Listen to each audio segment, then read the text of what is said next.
So we've seen from growth in population that water resources are being impacted and are important right now to our state.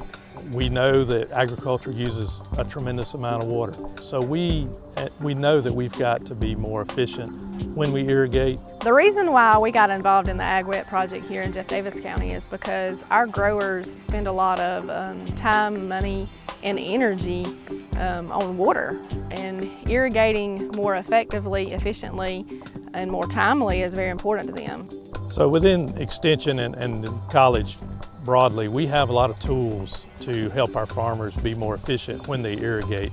Well, we needed a concerted effort to get that information out to our county agents and through them to our farmers so that they can be as efficient as they can be when they do irrigate. We know that farmers don't have a lot of good irrigation scheduling solutions available in their hands at the moment. So we want to provide them with a spectrum of solutions from the sensors all the way to the apps. And what we're looking at with this project here is basically the adoption rates, the hindrances to adoption, and talking with the agents and the farmers both via in-person and by surveys to kind of see how we can promote higher levels of adoption of this technology and irrigation scheduling, and if there's anything we can do or change kind of on our end to help increase those levels of adoption.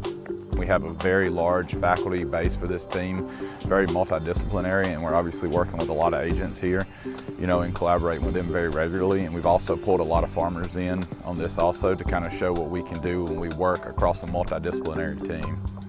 We constantly interact with our agents on this project through the growing season and even beyond, and we're excited that they were willing to maybe go out of their comfort zone and work with us. Collaboration kind of helps you see the point of view of several different people, and it opens your eyes to something you may not have thought about before. So it gives you multiple right answers for a question, and it gets you to thinking about all the possibilities there are.